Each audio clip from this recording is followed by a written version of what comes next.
palabra del Señor, les invito a que abran el libro de Apocalipsis y vayamos al capítulo 15.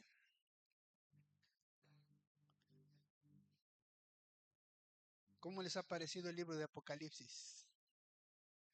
¿Bien? ¿Ha sido de edificación? La verdad, la verdad, la verdad. ¿Sí? Bien.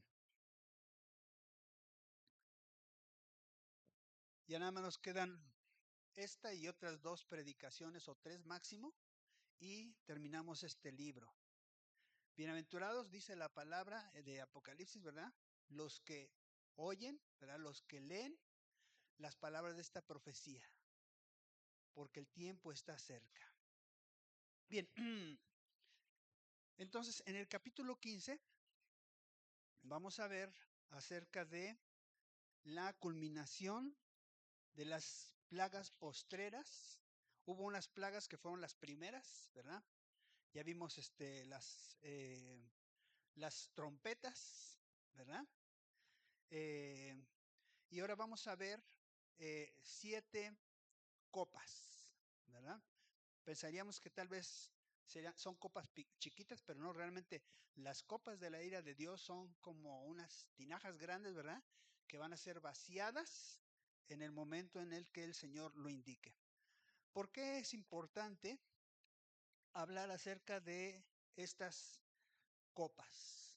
Porque en ellas se consuma la ira de Dios. Ahí es donde se termina el juicio, ¿verdad? Para los impíos y finalmente viene el juicio de la gran ramera de Babilonia. Bien, entonces estamos en el capítulo 15 y dice así: vi en el cielo otra señal grande y admirable, 7 ángeles que tenían las 7 plagas postreras, porque en ellas se consumaba la ira de Dios.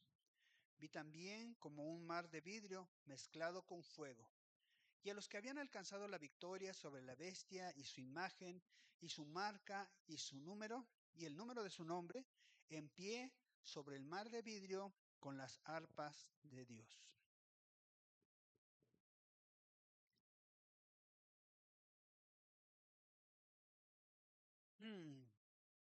Dios es un Dios santo y los juicios que Él ejecuta son santos.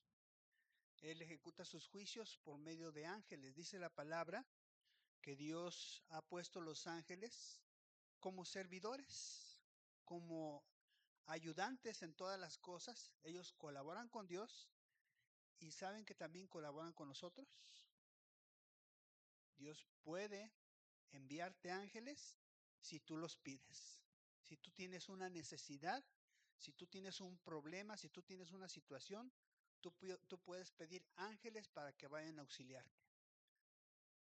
Pero a Dios, no debemos confundirnos porque últimamente está la doctrina, ¿verdad?, de los ángeles que anda por ahí en el mundo, que puedes, pues hablar con los ángeles sanadores, ¿verdad? Y que puedes, pues en este caso, hacer uso de los ángeles, ¿verdad? Para que te prosperen, etcétera. Quiero decirles que nosotros recibimos la ayuda de los ángeles, pero por medio de Dios. Tenemos que pedirle a Dios: Señor, envíame por favor tus ángeles para que me ayuden. Si no lo hacemos así, estaremos invocando a los ángeles de las tinieblas, que también están prestos para ayudarnos, ¿verdad? Pero no vienen del cielo, ¿verdad? No vienen de Dios, ¿verdad? Entonces tenemos que tener mucho cuidado con eso de que, pues mira, ven, utiliza el poder de los ángeles, está a tu disposición, ¿verdad? Toma este seminario, toma este curso de angeliología, etcétera, ¿verdad? Bueno, los ángeles auxilian a Dios y ejecutan sus juicios. Ahora, dice ahí que ellos estaban listos para concluir los juicios de Dios. También en esa misma visión ve por otro lado a esos santos que habían alcanzado la victoria sobre la bestia. ¿Cómo es que alcanzaron la victoria sobre la bestia, sobre su imagen, sobre su marca, sobre el número de su nombre? ¿Cuál es el número de su nombre? 666. Perdón. 666, ¿verdad? Bien, dice que estos santos estaban parados sobre el mar, y cuando alguien se para sobre el mar, es algo sobrenatural. ¿Quién en la escritura vimos que se paró sobre el mar? El Señor Jesús, ¿verdad? Nada más él. Pedro, ¿verdad? Pedro, cuando él, pues en este caso, con fe, el Señor le dice, bueno, Pedro le dice, Señor, si eres tú, manda que yo vaya donde tú estás. Y el Señor le dice, ven. Y Pedro entonces empieza a caminar. Así como Pedro caminó sobre el mar, nosotros también podemos caminar sobre el mar. Y fíjense que esto es una parábola, porque cuando tú empiezas a caminar con Dios, empiezas una nueva vida, empiezas en un nuevo ambiente. Hay cosas que tú no entiendes cómo funcionan, ¿verdad? Todas las cosas son nuevas. Si antes en el mundo te enseñaban el que me la hace, me la paga, ahora Jesús te dice, no, tienes que perdonar aún a tus enemigos y tienes que bendecirlos. Y no solamente bendecirlos, tienes que amarlos. Empiezas a caminar en un ambiente diferente. Ahora que vamos a natación, ¿verdad? Porque hacemos un poquito de ejercicio en la semana. Fíjate que al principio, cuando empiezas a nadar, eh, como que te cansas, como que te falta el aire, ¿verdad? No puedes nadar, recorrer toda la alberca sin que tengas que hacer un descanso. Pero en la medida que vas practicándolo y vas enseñando a tu respiración a contenerse, te vas calmando, aprendes cómo mover tus brazos, cómo mover tus piernas. Te das cuenta que poco a poco el ambiente acuático se va haciendo más familiar a tu persona. Nosotros somos terrestres, por eso no tenemos aletas, caminamos sobre el piso. Eso es nuestro ambiente natural, pero podemos aprender a nadar y podemos hacerlo de una forma en la cual podamos hacerlo muy tranquilamente, fluidamente, casi como si fuera algo natural para nosotros. Lo mismo sucede en la vida del espíritu. Cuando Dios te llama a que empieces su camino, es como cuando a Pedro se le dijo, ven, y empieza a dar un paso, y empieza a dar otro paso, y te das cuenta que ahora estás caminando en un ámbito diferente. Tenemos que hacerlo con fe, porque si no, como a Pedro, nos empezamos a hundir, ¿verdad? Bueno, pues estas personas que habían alcanzado la victoria, dice que estaban de pie sobre el mar, sobre un mar de vidrio mezclado con fuego. ¿Qué significa el agua? ¿Verdad? El agua es pureza, el agua es la palabra de Dios. El agua también puede representar multitudes de personas. Pero en ese caso están representando junto con el cristal pureza. Y el fuego significa santidad. Es un río, ¿verdad? Que está corriendo, ¿verdad? Dice, es un mar, perdón, que está corriendo, que está en el cual, ¿verdad? No cualquier persona se puede parar. Por eso los santos que han vencido sobre la bestia, sobre su imagen, sobre el número de su nombre, pueden pararse en ese lugar. ¿Cómo vencieron ellos a la bestia y al falso profeta?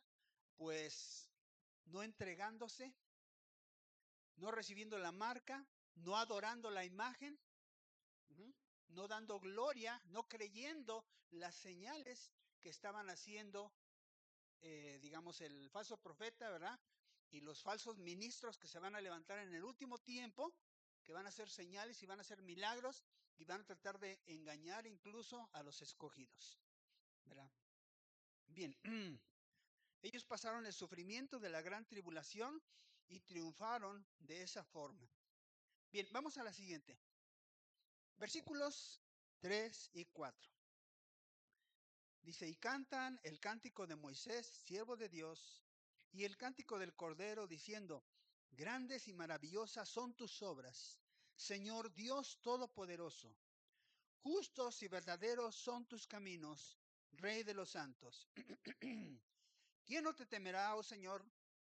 y glorificará tu nombre, pues solo tú eres santo, por lo cual todas las naciones vendrán y te adorarán, porque tus juicios se han manifestado. Fíjense que aunque nuestro Señor Jesucristo es el Hijo de Dios y es Dios, Él no deja de dar gloria al Padre.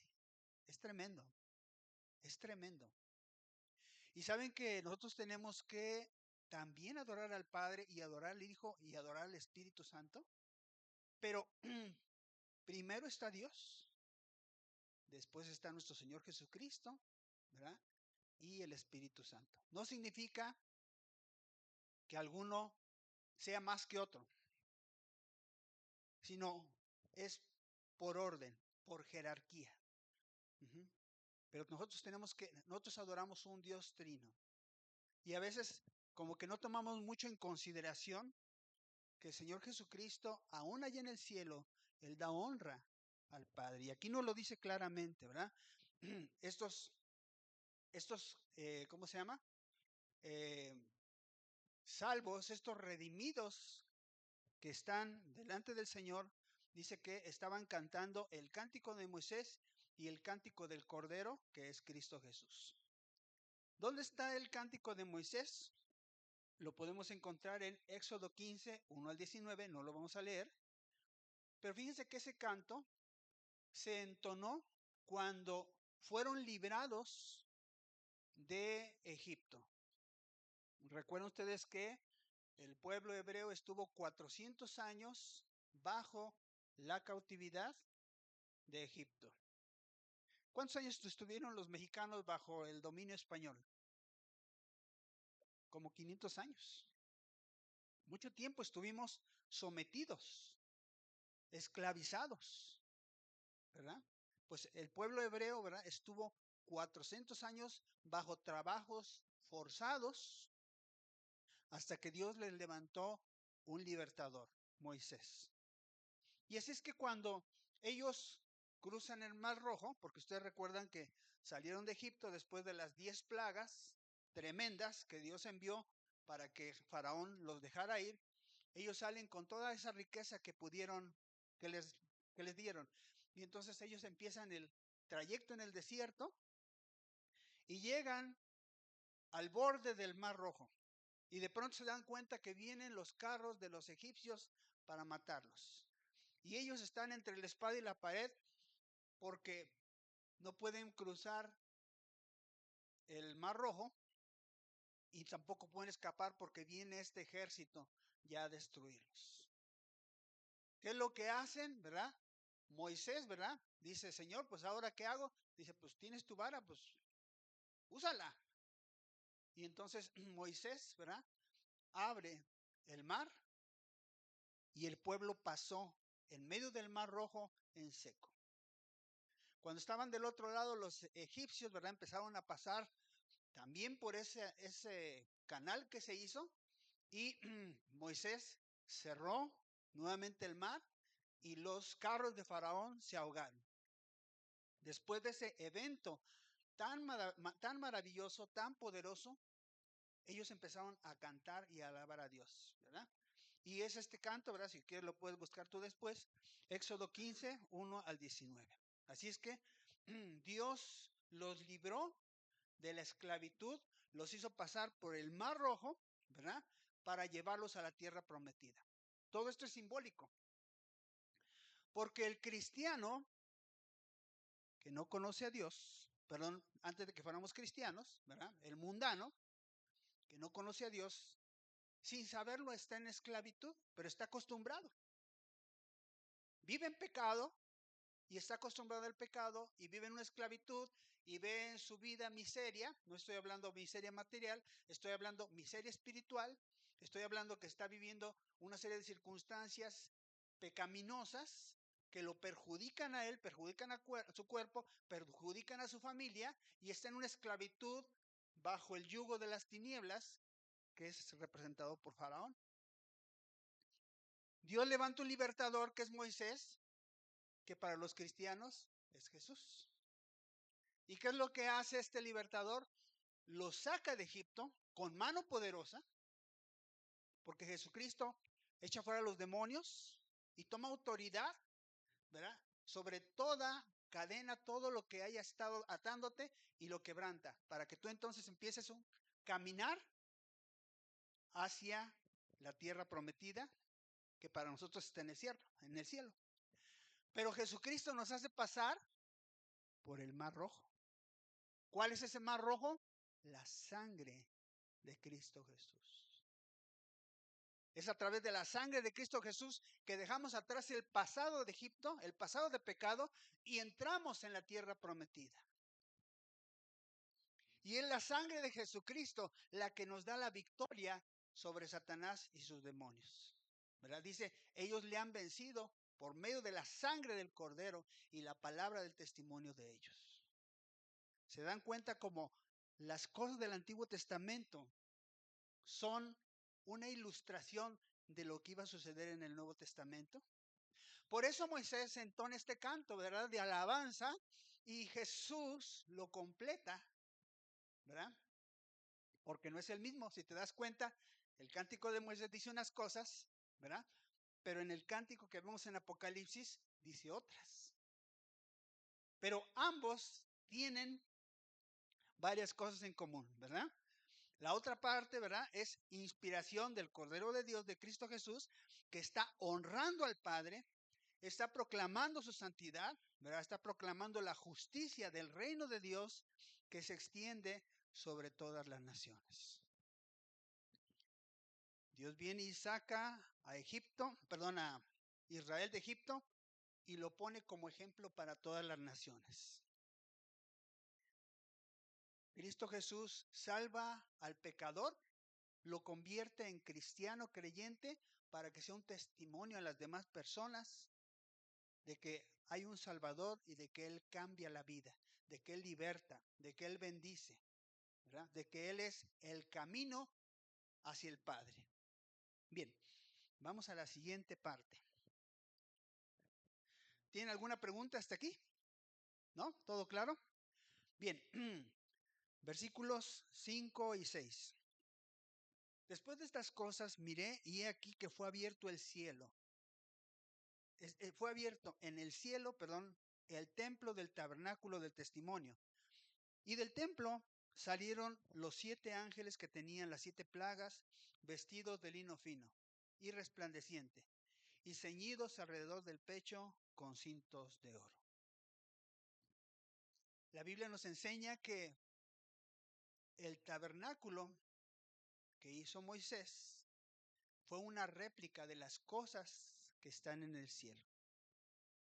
En Éxodo 25:40 se le dice a Moisés: haz todas las cosas conforme al modelo que te fue mostrado en el monte. ¿Recuerdan cuánto tiempo estuvo Moisés arriba? 40 días, ¿verdad? Y después bajó y vio que el pueblo estaba pecando, ¿verdad? Y rompió las tablas y bueno, puso en orden todas las cosas y volvió a subir otros 40 días. Qué tremendo, ¿verdad? Pero fíjense que Dios le reveló a Moisés cómo estaban las cosas en el cielo y trataron de hacer una réplica según las instrucciones de Dios aquí en la tierra. Pero el verdadero tabernáculo está en el cielo. Así es que de ese tabernáculo que es la tienda de Dios, la casa de Dios, ¿verdad? Salen estos ángeles y el tabernáculo es lo que alberga la presencia de Dios, ¿verdad? Entonces ellos salen directamente de la presencia de Dios para ejecutar un juicio. Bien, vamos a la siguiente. Cuando estos ángeles salen, ¿verdad? Dice aquí la palabra, uno de los 4 seres vivientes dio a los 7 ángeles 7 copas de oro llenas de la ira de Dios, que vive por los siglos de los siglos. Y el templo se llenó de humo por la gloria de Dios y por su poder, y nadie podía entrar en el templo hasta que se hubiesen cumplido las 7 plagas de los 7 ángeles. Los querubines están delante de la presencia de Dios. Fíjense cómo es tan poderosa la santidad de Dios? Tienen 6 alas, ¿verdad? Con 2 vuelan, ¿verdad? Y con las demás cubren su cuerpo. ¿Por qué? Porque la presencia de Dios es tan poderosa, ¿verdad? Que aún ellos mismos encuentran dificultad para estar delante de la presencia de Dios. Cuando tú estás delante de una luz muy resplandeciente, ¿qué haces? Cierras los ojos y a lo mejor te pones aquí la mano. ¿Por qué? Porque es tan fuerte la intensidad que tienes que cubrirte. Igual hacen estos querubines. Pues estos seres tan santos, ¿verdad? Uno de ellos viene y empieza a entregar esas copas a los ángeles para que derramen la ira de Dios. ¿Qué sucede cuando ellos salen para ejecutar los juicios? El templo se llena de la gloria de Dios. ¿Qué significa esto? Tenemos un evento parecido cuando fue la dedicación del templo de Salomón. Salomón hizo un templo maravilloso, eh, majestuoso, exactamente digno de un Dios, ¿verdad? Como nuestro Dios. Aunque, ¿verdad? Obviamente nuestro Dios, el templo del cielo, ¿verdad? Es más glorioso. Pero un templo como el templo que hizo Salomón, ni siquiera en estos tiempos lo pueden hacer.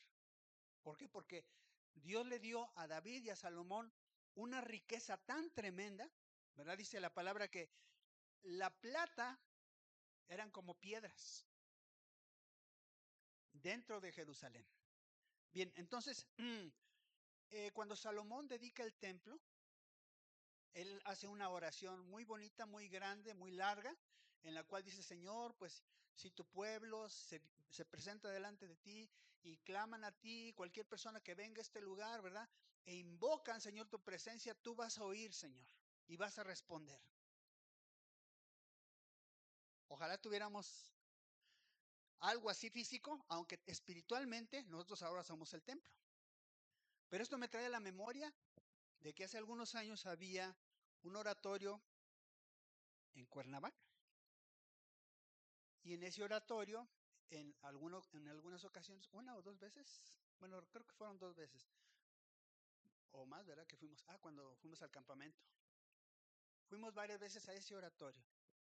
Y mira, estaba dedicado. Y cuando tú entrabas a ese lugar, sentía la presencia de Dios ahí en ese lugar. Y los tiempos que pasamos ahí de oración fueron maravillosos. No quiere decir que aquí no podamos tenerlos, sí los podemos tener. Pero cuando tú dedicas tu casa, cuando tú dedicas tu vida para que sea un templo de oración, la presencia de Dios se manifiesta. La gloria de Dios llena ese lugar. Recuerdo que iban a operar a mi suegra, Esperancita, la iban a operar de un tumor en la cabeza, en el cerebro. Teníamos mucho temor. Decíamos, a lo mejor de esta ya no va a salir. Sinceramente. Y siendo cristianos, o en mi caso, ¿no? Yo tenía ese temor, decía, no, yo creo que ya de aquí ya no sale. Pues fuimos a ese lugar, estuvimos orando, estuvimos clamando a Dios. Dios obró. Fíjate que había un libro. En ese libro la gente escribía sus peticiones. Y luego tenía otra parte donde estaban las peticiones contestadas. Y tú podías leer cómo en una fecha habían escrito algo y en la otra estaba la respuesta. Porque Dios es fiel, ¿verdad? Pues así en este templo, ¿verdad? Cuando estaban por ejecutarse los juicios de Dios, la gloria de Dios viene y llena ese templo. Y sabes, no pudieron entrar, no podían entrar porque era tan poderosa la gloria de Dios que era imposible.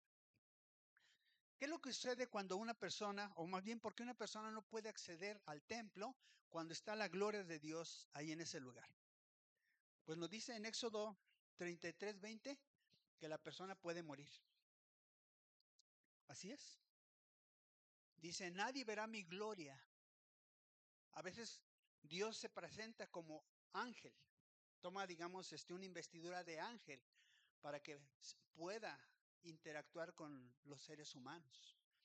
Pero si tuviéramos que ver a Dios en su gloria, tal y como Él es, en ese momento moriríamos. No podemos ver su gloria porque en Hebreos 12:29 dice que Él es como un fuego consumidor, ¿verdad? Entonces, cuando hay santidad en una persona, sí puede tolerar, ¿verdad? Cierto nivel de fuego, cierto nivel de santidad, pero no toda la santidad completa de Dios. Dios se glorifica en sus juicios. ¿Por qué? Porque sus juicios son justos y rectos. Esto lo dice en Deuteronomio 32:4. No hay otro Dios que sea justo. No hay otro Dios que sea recto. Entonces, si en algo se va a gloriar Dios, es precisamente en esas cosas, ¿verdad? Por eso entonces, cuando se van a ejecutar sus juicios, es cuando Él se glorifica más. Vamos a la siguiente. Entonces, la primera copa es derramada. Estamos ya en capítulo 16 de Apocalipsis. Dice, oí una gran voz que decía desde el templo a los 7 ángeles, id y derramad sobre la tierra las 7 copas de la ira de Dios. Fue el primero y derramó su copa sobre la tierra, y vino una úlcera maligna y pestilente sobre los hombres que tenían la marca de la bestia y que adoraban su imagen. Hay un tiempo en el cual el mal va a prosperar. Hay un tiempo en el cual el anticristo y todos aquellos que sigan el anticristo van a ser muy ricos, van a ser muy poderosos, no solamente económicamente, sino también espiritualmente. Viene un tiempo en el cual también se va a llenar de gloria humana todo lo que ellos hagan, pero sin embargo cuando empiezan los juicios de Dios, primeramente viene sobre eh, las personas que están creyendo y adorando ahora sí que al anticristo, ¿verdad? Y todo su séquito, ¿verdad? Todo ese gobierno que está por establecerse, que es el orden mundial. Vienen tiempos en los cuales, si tú no te alineas al orden mundial, posiblemente no vas a comer. Pero si tú te alineas al orden mundial y recibes el sello de la bestia, o en tu mano, en tu brazo, la marca, perderás tu salvación. Entonces, tenemos que estar listos. Creemos que si somos fieles, seremos arrebatados antes de que venga la gran tribulación. Pero si no somos fieles, que es lo que estábamos hablando al principio, puede ser que tengamos que ser refinados a través de la gran tribulación. ¿Dónde quieres estar tú? ¿Antes de la gran tribulación quieres que el Señor Jesús te lleve? ¿O quieres pasar por el fuego de la gran tribulación? Queremos estar antes, ¿verdad? Bien. Así es que a la orden de Dios se ejecutan sus juicios, ¿verdad? Y una úlcera maligna y pestilente viene sobre las personas. ¿Qué es una úlcera? Una llaga. ¿Te has quemado alguna vez con algo, con agua caliente, ácido? Se hace una ámpula, ¿verdad? Y se rompe la ámpula y entonces te queda la llaga. ¿Y qué tal duele? Y bien rico, ¿verdad? No puedes tocarte, no te puede caer nada. Solamente el aire hace que te arda. Pues ahora fíjate que esa llaga que está infectada, está feo. Uh-huh. Y todo tu cuerpo lleno de llagas pestilentes. De esa forma van a ser humillados el anticristo, ¿verdad? Y todos sus seguidores. Ellos que van a hablar de que tienen mucho poder, ¿verdad? Que puedan hacer milagros y sanidades y mil cosas, cuando se derrame esta copa, no va a haber poder que los pueda sanar. ¿Les suena familiar esto? Egipto. La soberbia de Faraón. También ellos, ¿verdad? Recibieron plagas en su piel, ¿verdad? Y otras cosas, ¿verdad? Los piojos, ¿verdad? Y las ranas y un montón de cosas que les pasaron. Todo eso humillando la soberbia del reinado de Faraón. Y en este caso, se está humillando la soberbia del último imperio que está renaciendo. Vamos a la siguiente. Viene la segunda y la tercera copa que son vertidas. El segundo ángel derramó su copa sobre el mar, y éste se convirtió en sangre como de muerto. Y murió todo ser vivo que había en el mar. El tercer ángel derramó su copa sobre los ríos y sobre las fuentes de las aguas, y se convirtieron en sangre.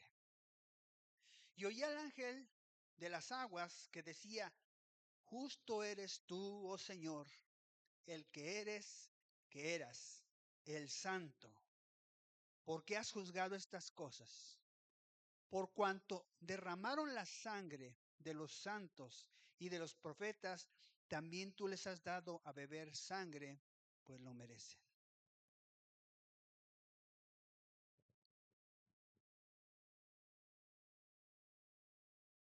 Mar hay en todo el mundo.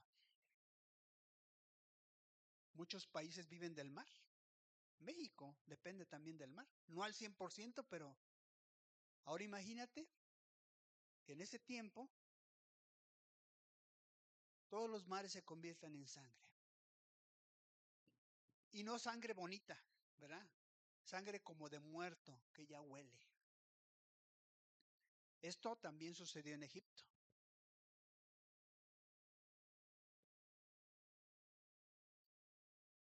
Y es un juicio porque los egipcios trataron muy duramente al pueblo de Israel, mataron a muchos judíos,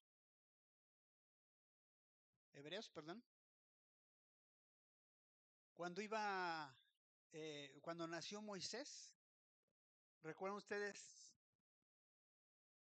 que Faraón dijo: los judíos están multiplicando, los hebreos están multiplicándose demasiado, pueden venir a dominarnos, así es que maten a todos los niños varoncitos que nazcan, pero dejen a las mujeres? ¿Por qué es eso? ¿Para que haya más mujeres? ¿Que la mujer no es peleonera? No, ¿verdad?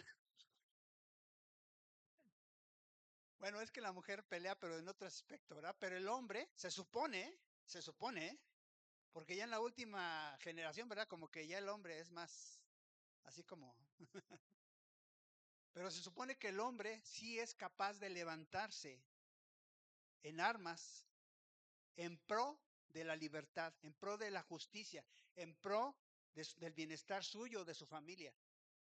Por eso derramaron tanta sangre.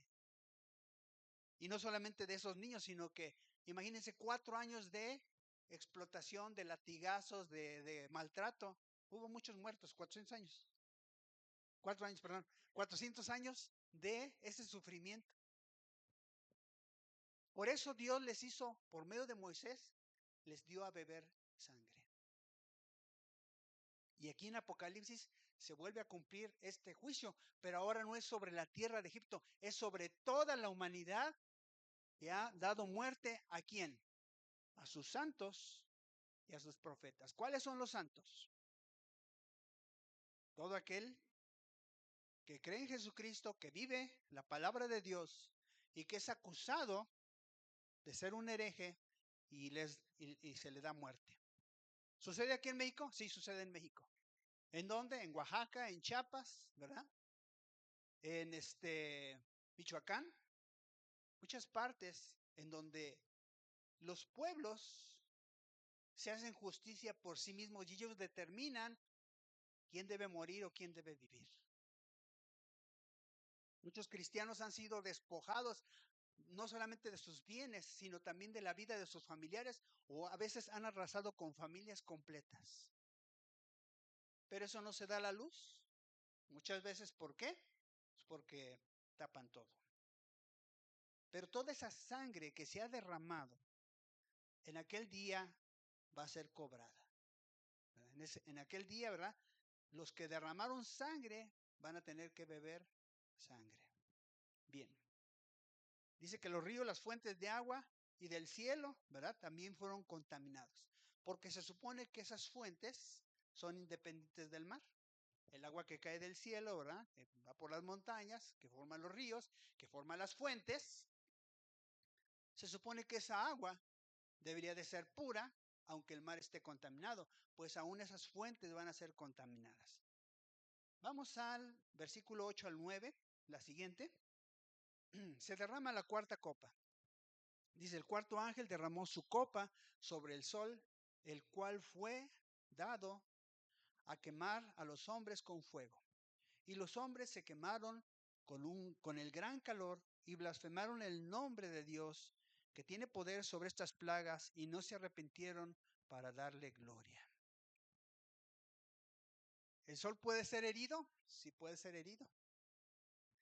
Fíjense que el sol es una cosa tremenda. Estuve investigando un poquito del sol. ¿Saben que en su núcleo tiene una temperatura de como 15 millones de grados centígrados en su interior?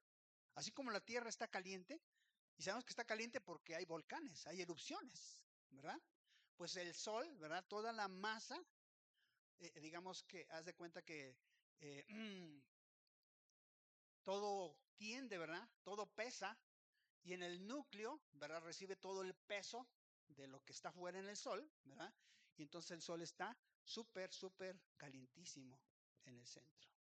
15 millones de grados. Y en la superficie, ¿verdad? Tiene 5.500 grados. No está tan caliente la superficie, está como un poco fría. Pero todo el halo que rodea el sol, ese sí está a 1.000.000 de grados centígrados. Ni de chiste nos acercamos al sol, ¿verdad? Si nosotros con 37, 38, 39, 40, 45, los que más aguantan, ¿verdad, mi hermano Miguel? ¿Verdad? Ya estamos que no aguanto este calor. Pues ese día va a ser algo tremendo. Va a ser tan fuerte el calor que la gente se va a empezar a quemar. Qué feo.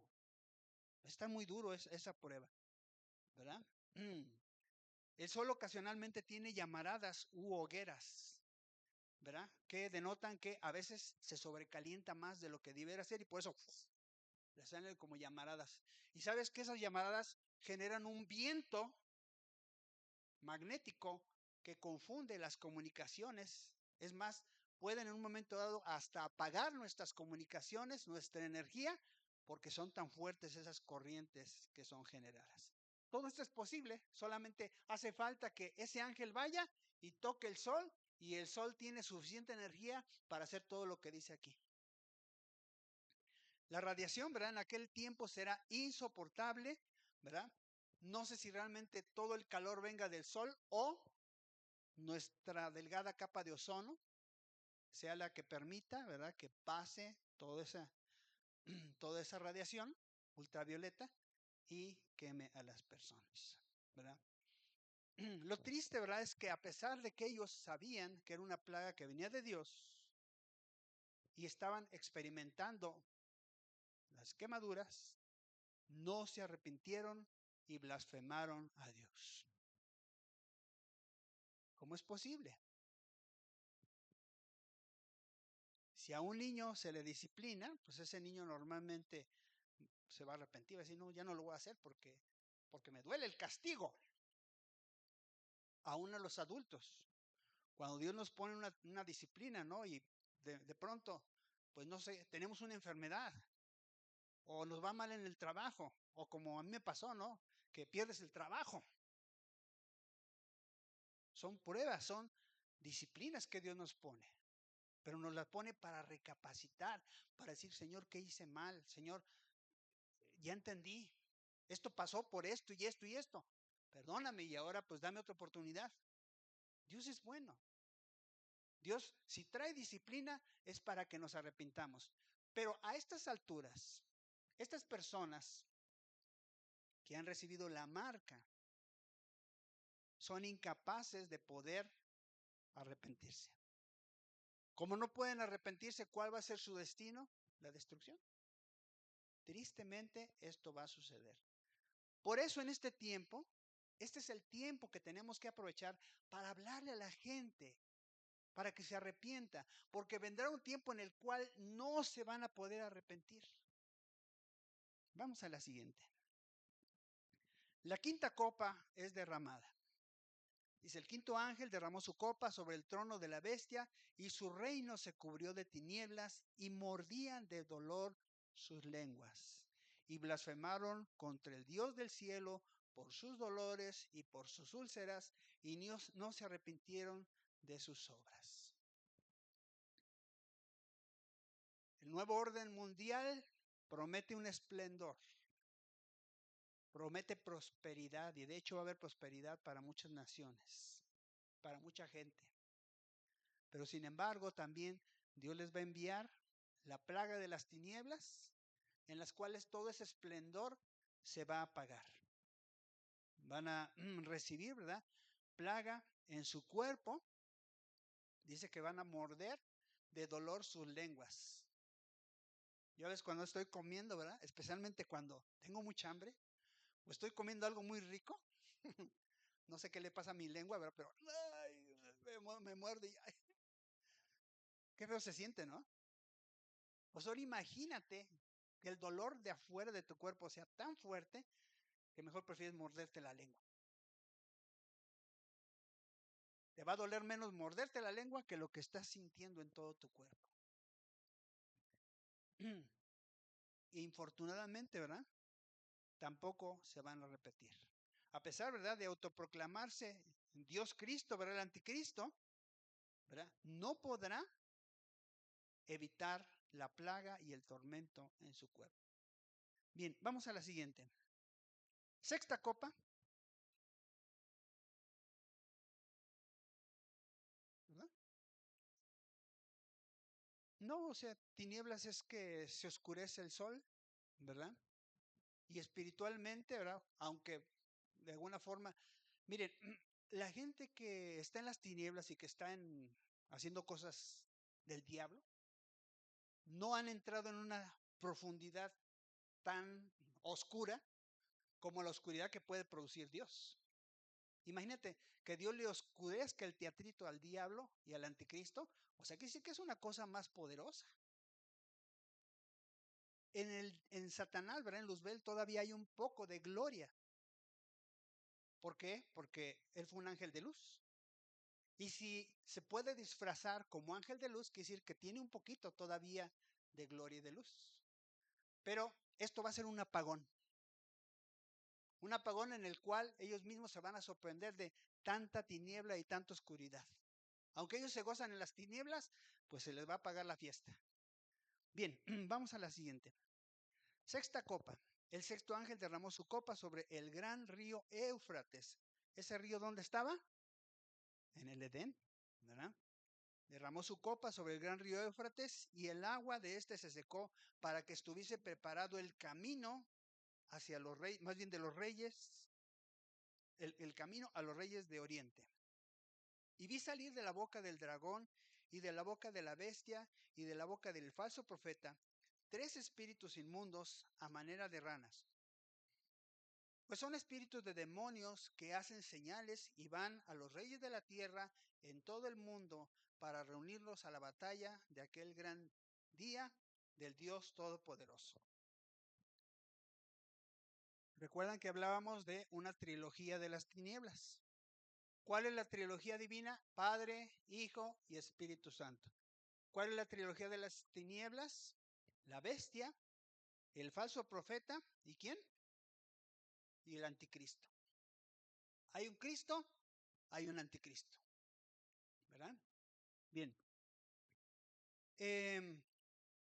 Del oriente va a descender una confederación de naciones para la batalla de Armagedón. Esta es la última batalla en la cual todo el poderío del mundo anticristiano va a luchar contra Jesucristo y el ejército de Dios. Contra Israel, ¿verdad? Viene contra Israel, pero viene Dios para responder y respaldar a su pueblo. Fíjense cómo los reyes de Oriente, ¿quiénes son? China, Japón, Corea del Norte y otros más. ¿Por qué ellos? Pues ya se ven muestras, ¿no? Supuestamente Rusia sí es cristiano, ¿verdad? Pero es cristiano, ¿cómo se llama? Ortodoxo, que es más bien como un tipo de catolicismo, ¿verdad? Son muy legalistas y también, eh, pues vemos los frutos, ¿no? Lo que está sucediendo ahorita. Como injustamente, ¿verdad? Se han querido apropiar de territorios y cuál es su intención, realmente conquistar, poderse meter a Europa. Entonces, ellos están pendientes para poder invadir, ¿verdad? Entonces está China, Japón, Corea del Norte. El rey del norte es representado por Rusia. El rey del sur es Egipto y los aliados árabes. Y el anticristo que va a estar liderando una confederación de naciones europeas. Las naciones europeas tienen poder, pero no tienen tanto poder. Son esa alianza que dice en Daniel, que están, digamos, en parte son de barro y en parte son de hierro, esas naciones, y dice que se van a unir mediante alianzas humanas, pero no son un país, pero sí son una potencia porque políticamente y con su moneda, que es el euro, están unidos. Y aparte tienen ellos un objetivo. Bien, los demonios, estos demonios que salen, ¿verdad? A manera de ranas, dice que van a impedir que la gente pueda razonar y los va a cegar de odio contra Dios. ¿Sabes que hay mucha gente que ni siquiera conoce a Dios y ya lo odia? Es inexplicable.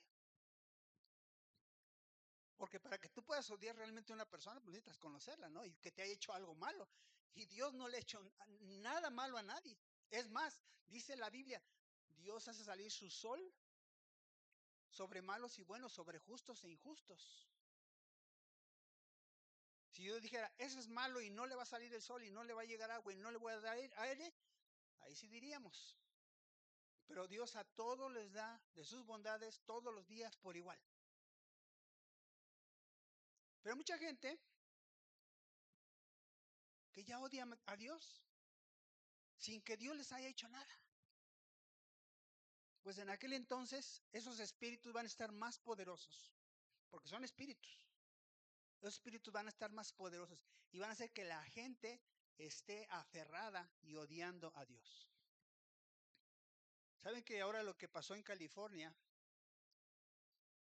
antes, ¿verdad? Fueron los globos de oro y se rieron de Dios, se burlaron, blasfemaron el nombre de Dios y a los pocos días viene el incendio y empieza a consumir todo.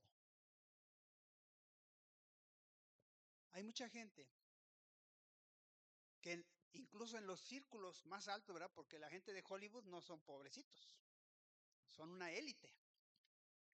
Ellos quieren manejar el mundo y lo han estado manipulando. Pues aún sobre ellos Dios puede emitir juicios y lo estamos viendo.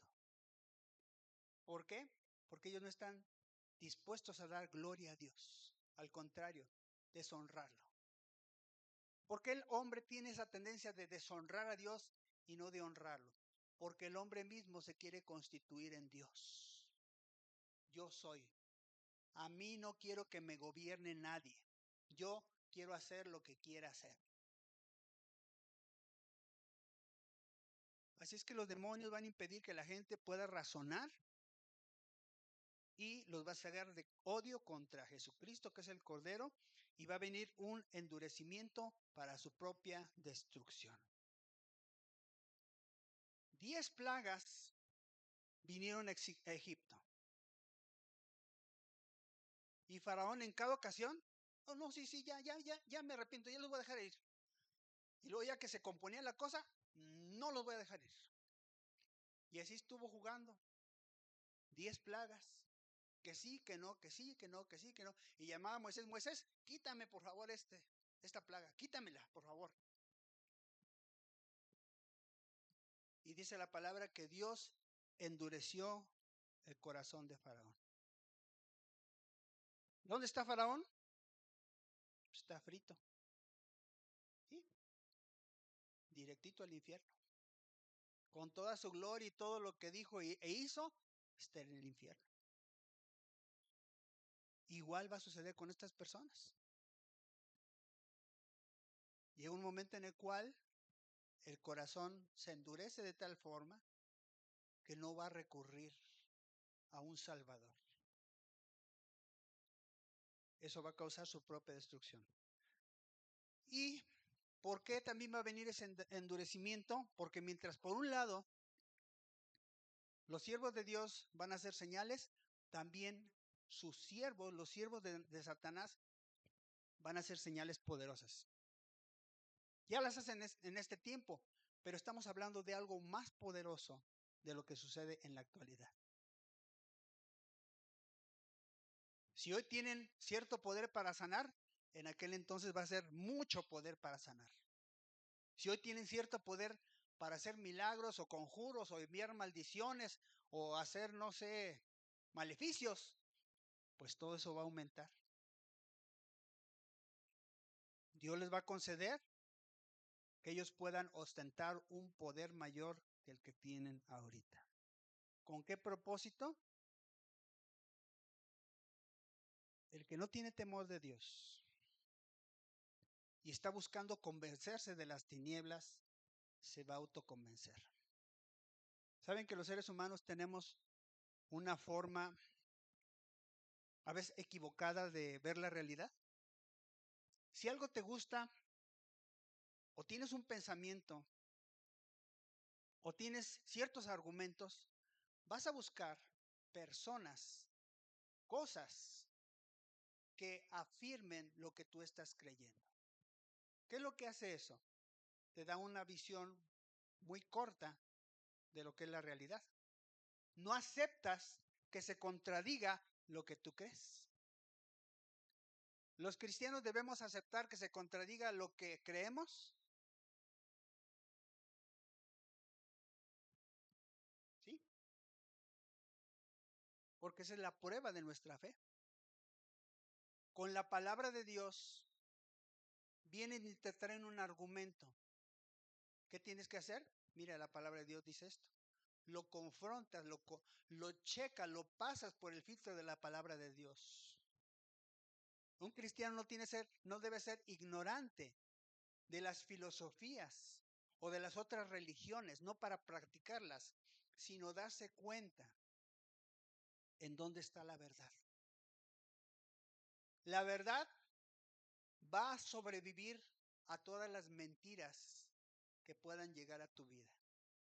Si tú conoces la verdad, si tú conoces la palabra de Dios, no importa qué argumento te traigan. Tú no vas a estar cegado. No, yo creo en Dios, en Cristo, en el Espíritu Santo, en el Padre. Y ya, no me hables. No. Estamos para escuchar a las personas que están extraviadas. Y sus argumentos, refutarlos con la palabra de Dios. Dice la palabra que cuando nosotros derribamos esos argumentos, la gente se salva. La gente tiene posibilidad de creer. O habrá gente que a lo mejor aún tú le estás mostrando y estás derribando sus argumentos, pero ellos están empecinados y están cegados y no aceptan otra opinión. Nosotros no debemos ser de esas personas. Tenemos que escuchar a los demás. Tenemos que escuchar lo que digan y mostrarles la verdad de Cristo. Sus argumentos, pasarlos por el filtro de la palabra de Dios y regresárselos. Mira, sí es cierto. Mahoma, Buda, ¿verdad? Hare Krishna o la persona que tú quieras, que adores. Sí tiene cierto mérito, pero mira lo que dice la palabra de Dios respecto a esto. Bien, estamos por terminar. ¿Cuál exhortación que nos trae el Señor Jesucristo? Dice, he aquí, yo vengo como ladrón. Bienaventurado el que vela y guarda sus ropas para que no ande desnudo y vea su vergüenza. La venida de nuestro Señor Jesucristo va a ser inesperada.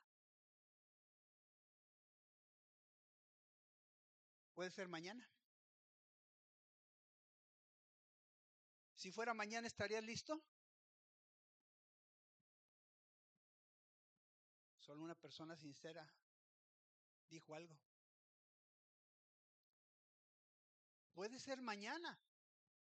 ¿Por qué lo dijo? Yo vengo como ladrón en la noche. Que ya se tardó 2000 años, no importa, puede ser mañana. Yo vengo como ladrón en la noche. Bienaventurado el que vela y guarda sus ropas.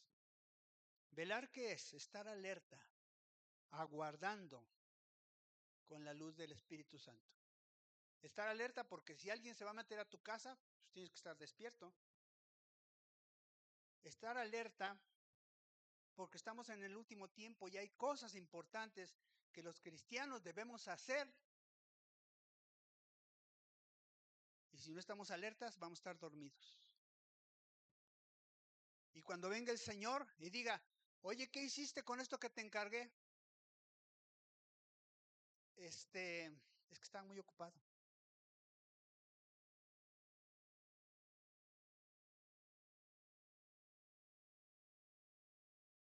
Guardar las ropas es guardar la santidad y la limpieza de corazón. Guardar las ropas. Dice que a la novia se le ha concedido vestirse de lino fino, resplandeciente, que son las acciones justas de los santos. Yo pensé que era nada más con repartir comida, ¿verdad? Un cafecito, una tortita. No, no, no, no. Acciones justas. ¿Le debes a alguien? ¿Ya le pagaste? ¿Ya diste respeto a tus autoridades? ¿Estás dándole a Dios lo que a Él le corresponde? Acciones justas. ¿Tratas bien a tu familia? ¿A tus padres? ¿A tu cónyuge? ¿Los tratas bien? Esas son acciones justas. Guarda tus ropas para que no andes desnudo y se vea tu vergüenza. ¿Verdad? El pecado es algo que nos desnuda.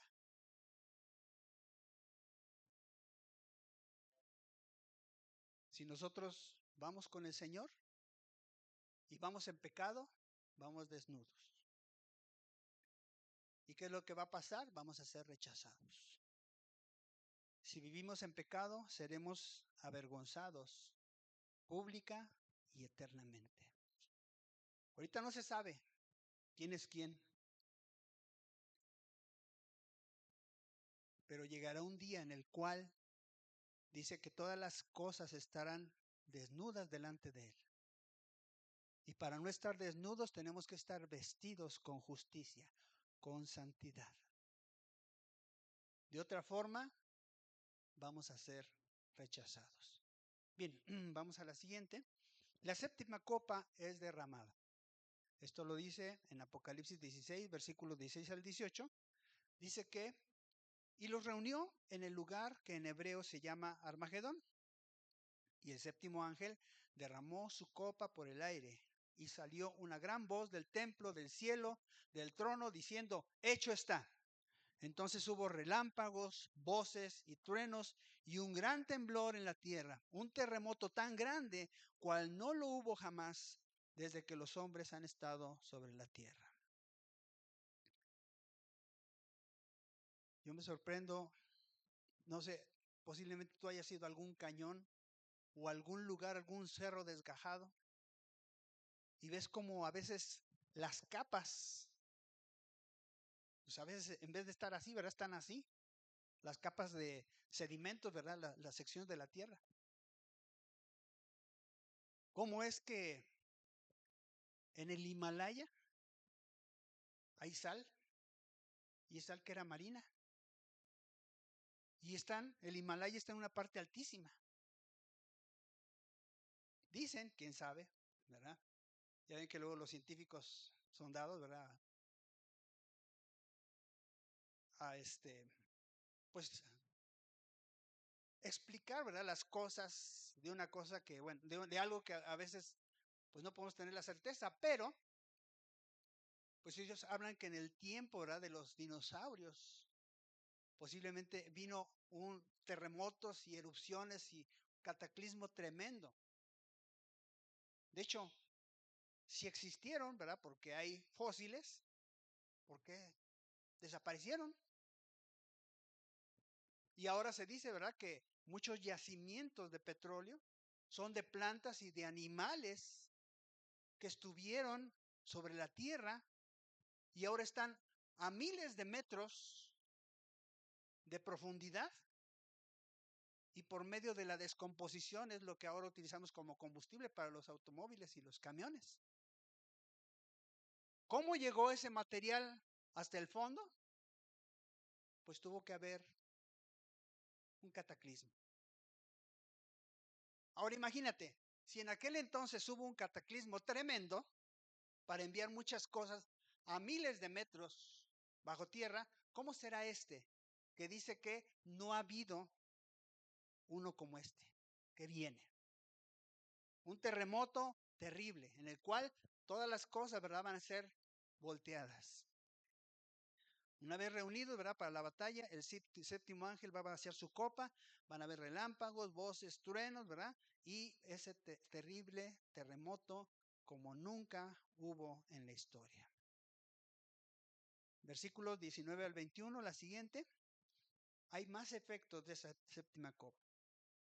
Dice que la gran ciudad fue dividida en tres partes y las ciudades de las naciones cayeron y la gran Babilonia vino en memoria delante de Dios para darle el cáliz del vino del ardor de su ira.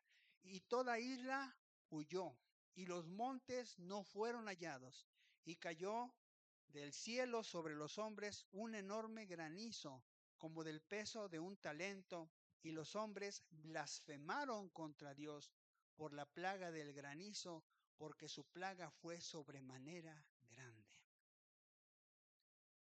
¿Cuál es esa gran ciudad? Pues es Jerusalén. Dice que va a ser tan tremendo el terremoto que unos van a quedar de un lado, otros del otro lado y otros del hola, ¿cómo estás? Y, un abismo. La ciudad dividida en tres partes. Llegó el momento de juzgar a Babilonia y darle del cáliz preparado. Eso lo vamos a ver la próxima semana, ¿verdad? Pero Dios envía un granizo como de un talento, 28 kilos. ¿Cuántos echan un garrafón al hombro? Todavía. Pues ahora imagínate, a ese garrafón échale unos 8 kilitos más. Y luego que del cielo agarre fuerza y te caiga en una pierna o te caiga en la cabeza. Y el granizo no es como el agua, que un garrafón pues de alguna forma como que rebota, ¿no? ¿Cómo es el granizo? Es una piedrota que te cae de 28 kilos sobre tu casa, sobre tu coche, sobre tu persona. Es una plaga tremenda. No sé si todas las casas resistan una granizada de 28 kilos. Arquitecto, más la aceleración, ¿verdad? Porque esa aceleración trae una fuerza tremenda. Dice que la plaga fue sobremanera grande, pero los hombres no se arrepintieron, sino que blasfemaron aún el nombre de Dios.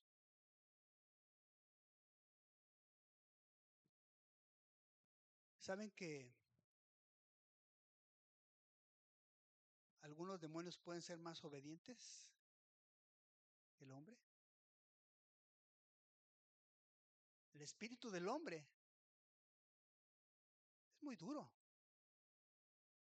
Nosotros hemos tenido la experiencia de que a los demonios los echamos fuera en el nombre de Jesús. En nosotros no hay poder. El poder está en Jesús. Pero mira, usas el nombre de Jesús y los demonios rápidamente obedecen y se van. A una persona dile, conviértete por Cristo Jesús, por esto, lo otro, aquello. Deja de hacer lo que estás haciendo. Y la persona se niega. Aún espiritualmente, ¿verdad? Porque nosotros hemos tenido experiencias en las cuales personas, ¿verdad? Hechiceros o brujos, no sé qué, ¿verdad? Han querido venir a intimidarnos. Y tomamos autoridad, no se van fácilmente. Sí obedecen, ¿verdad? Pero no tan fácilmente. Porque el espíritu del ser humano puede endurecerse de una forma tan tremenda que aunque le esté doliendo y aunque le esté pasando lo que le esté pasando, dicen no. Y sí me duele y todo. Y sí sé que el Dios ese es el Dios poderoso y es el Dios verdadero, pero no.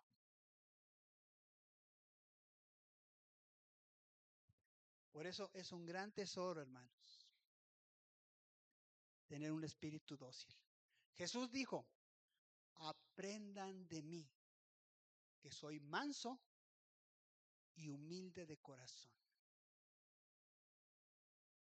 Satanás, ¿qué enseña? Soberbia, dureza, altivez. Jesucristo, ¿qué nos enseña? Humildad y mansedumbre. ¿Qué beneficio tenemos de ser mansos y humildes?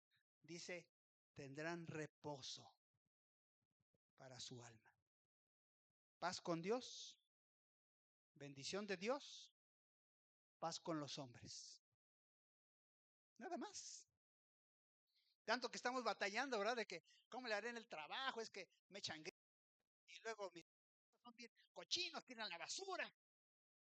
Y luego manejando, que se me atraviesa. Y tienes pleito con toda la gente. Tan fácil como aprende de mí a ser manso, obediente, a ser humilde, no respondón. Y yo te voy a dar reposo. Bien, termino con esta última que estoy repitiendo. Apocalipsis 6:15 dice, he aquí yo vengo como ladrón, bienaventurado el que vela y guarda sus ropas, para que no ande desnudo y vean su vergüenza. Apocalipsis tiene muchas cosas muy bonitas, cosas tremendas. Ya nos está previniendo, ¿verdad? Ya nos está diciendo que Rusia sí va a ir contra Israel, que China sí va a ir contra Israel, Japón, posiblemente otros países orientales, la Unión Europea, todos se van a ir en contra de Israel. Pero Dios va a descender, Jesús va a descender con su ejército para esa gran batalla, ¿verdad? Muchas cosas muy bonitas que vamos a ver en el libro de Apocalipsis, pero la más importante es esta. Guarda tus ropas. Puedes decirme, pastor, yo ya me conozco el libro de Apocalipsis. ¿Estás guardando tus ropas? ¿Estás siendo justo? ¿Estás viviendo santamente? Porque a la hora de la hora, eso es lo que va a valer. No tanto si, sí, yo estuve con las predicaciones del pastor Saúl y estaban bien bonitas. Y el Señor va a decir, apártate de mí, hacedor de maldad. Es que yo iba a la iglesia y yo diezmaba y yo ayudaba y yo ponía las sillas y etcétera. Apártate de mí, hacedor de maldad. Porque este es el mensaje más importante. Yo vengo como ladrón. 1000 veces bendito el que vela y guarda sus ropas para que no esté desnudo y se vea su vergüenza. Póngase de pie, amados hermanos. Gracias. Gracias, Dios, por tu palabra. Señor, gracias por este mensaje. Nos llena de gozo, Señor, saber que por tu Espíritu Santo, Señor, tú hablaste a San Juan y le mostraste tantas cosas tan tremendas, tan maravillosas, Señor, que nos alertan y nos hacen comprender el presente y también entender cómo será el futuro. Pero también entendemos, Señor, que el mensaje más importante es el mensaje que tú nos das, Señor, que es: yo vengo pronto, yo vengo como un ladrón en la noche. Guárdanos, Señor, de pecado. Guárdanos, Señor, de soberbia. Guárdanos, Señor, de toda malicia, de toda maldad que hay en el mundo, Señor. Porque tú vienes por una iglesia santa y sin mancha. Te pedimos que seamos dignos, Señor, de estar en tu presencia, Señor. Perdona nuestros pecados, Señor. Lávanos, Señor, con tu preciosa sangre, Señor. Ayúdanos, Señor. Danos el poder de tu Espíritu Santo, Señor, para que podamos vivir como buenos cristianos. Llénanos con tu presencia, Señor. Guíanos, Señor, por tu Espíritu Santo, a través de tu palabra, a través de lo que tú hablas a nuestro espíritu, a través de sueños, a través de visiones, a través de tus siervos, a través de otras personas, a través de circunstancias. Guíanos, Señor, porque queremos andar en tus caminos y agradarte. Pon en nosotros, Señor, también compasión por aquellas personas, Señor, que están perdidas. Aquellas personas, Señor, que conocemos que no pueden salir de sus problemas, no pueden dejar sus vicios, sus pecados, Señor, y los están destruyendo, pero no pueden arrepentirse. Ponnos a orar por esas personas, Señor. Y ten misericordia, Señor, que ellos puedan recibir tu mensaje. Te lo pedimos, Señor, en el nombre de Jesús. Amén. Bien, den un aplauso a nuestro Dios.